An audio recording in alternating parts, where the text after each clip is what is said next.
Several days had passed since the incident where the portion disappeared, and the game world had undergone some changes. Medicine was no longer considered a useless skill, and players had learned that NPCs could run out of inventory. All of this made Daichi ponder what he would do on that particular day. Back in the game, Savai reached out to Earth, who was amazed to discover that Savai was a guild builder. Savai was accompanied by several warriors known as the members of the Blue Color. As they introduced themselves, Earth learned more about his new companions. The first person to introduce themselves was Mora, who specialized in melee combat with short swords. The second person cautioned Earth not to mention words like flat, smooth, or cutting board around the next character.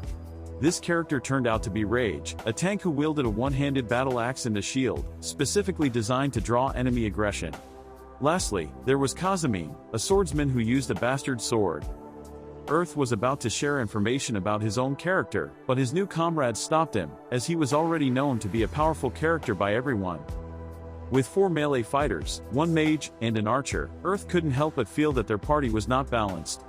However, Mora reassured him, mentioning that Millie could use multiple elements and that he himself could employ healing magic. They informed Earth that they were going after wild bears as their opponents. Earth expressed concern about their confidence, considering he hadn't fought wild bears before, and these creatures were known for their intelligence and speed. Despite his reservations, Savai mentioned that Earth would be responsible for cooking when they returned, and that's how he joined his first party. When they reached the forest, Earth used his vision to scan the entire area and spotted a group of wild bears. However, they eventually spotted a lone bear and decided to lure it to their advantage. Millie activated the aggro control art of taunt. In combat, monsters had a hidden parameter known as aggro that indicated who they were targeting. Rage, being a tank with high defense, decided to draw the enemy's attention and protect the rest of the group. While he did that, Earth positioned himself safely to aim at the monster. The bear attacked Rage, while Millie used light healing to restore his health. During this time, Mora attempted to attack the bear with a short sword, but its skin was too tough for the sword to penetrate.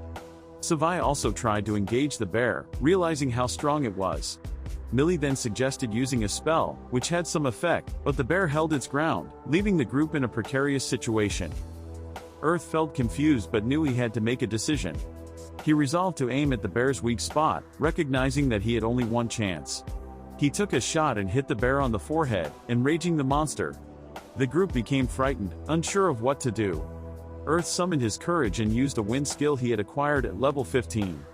He pressed the arrow deeper into the bear's head tactically, while Millie finished the job with her fire spell, ultimately leading to their victory. After the battle, they enjoyed a meal that Earth had prepared using some recipes. During their meal, Mora inquired if the recipes were expensive. Earth explained that the recipes weren't necessarily expensive, but they couldn't be bought. One reason was that creating a recipe took a lot of time and money, and the other reason was that 2 people using the same recipe might end up with products of varying quality. Millie asked if even with the same ingredients, the quality could differ, and Earth confirmed that it could. He further explained that recipes were the result of hard work and creativity, and while one could copy the recipe itself, they couldn't replicate the quality. The group concluded that their day's adventure had been a success and asked Earth if they could send him a friend request, which he gladly accepted. Earth found himself in a tough spot during his adventure in the forest. He ventured into the 5th area, feeling confident in his abilities. There, he encountered a bee and attempted to shoot it with an arrow. Unfortunately, his arrow hit a rock ant, a creature with a link ability that called other ants to its aid. Forced into a battle, things took a turn for the worse as the ants not only fought back but also reflected damage back at him. Earth's mobility was severely impaired, and he ended up suffering penalties for dying and respawning back in town. Acknowledging his own arrogance and mistakes, Earth realized that he had gotten himself into trouble. He received a game update that announced the Fairy Ball, the next step for all players. The update also introduced new arts, skills, items for crafters, and fairies to support adventurers in their journeys. Earth noticed that other players were going to level up, but he was certain that he couldn't afford more penalties for dying. Determined to improve his situation, Earth had recently learned blacksmithing, so he decided to craft an arrowhead capable of piercing the rock ant's tough exoskeleton.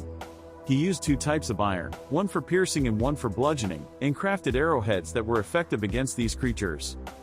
To further enhance his abilities, Earth began working on a pair of special shoes. He added 7 thick, short spikes to the bottom of his boots and included blades on the sides. While working on this project, a colleague asked him about his creation. Earth told him to wait until the finished product was ready. When Earth completed the shoe enhancements, his colleague was amazed at the result. Earth explained that he needed to test the equipment to see how it could be further improved. Despite some teasing from other characters, Earth remained undeterred. To complement his gear, Earth approached Mune, who provided him with a string for his bow. On his way back, he considered his archery specialization, realizing that his archery level had reached 30. He had 3 choices: short bow, long bow, and hunting bow. Earth decided against the short bow due to its limited range, and the long bow, with its slower firing rate, was unsuitable for a solo player. He settled on the hunting bow, which had the same range and power as his previous bow. He believed that this choice would provide him with a more powerful skill and increased attack bonuses. With his new arrow and bow, Earth returned to confront the rock ants and successfully avenged his previous defeat. He realized that the ant exoskeletons could be used for crafting light armor, so he planned to visit Mune, the armor merchant, to discuss this opportunity. Later on, all the players are called to notice that the first half of the fairy ball will start, which involves making a contract with a fairy. Earth is amazed when he sees the crystal contract. He hoped that he would get to make a contract with a wind fairy, but unfortunately for him, the crystal broke, and he's not able to get on with the contract. Savai calls him, and he goes to meet the other players who, on their own side, have gotten their contracts done. During the course of wondering what is wrong with Earth's contract, Millie brings them to notice that the contractor told them it's the first half and probably he might be able to get something done in the second half. Besides that, the crystal did not disperse, which means there is something amazing somewhere. Meanwhile, all the fairies have moved to Earth's side, leaving their own players. This is weird to the others, and they conclude that he's a playa, while he, on the other side, hopes that he gets another chance. As we conclude this riveting episode, we want to hear from you. What did you find most intriguing, or perhaps you have burning questions? And most importantly, what do you expect of the crystal contract? Share your thoughts in the comments below. And remember, the adventure doesn't end here. Stay tuned because another exciting video is on its way, ready to captivate your imagination. Don't miss it.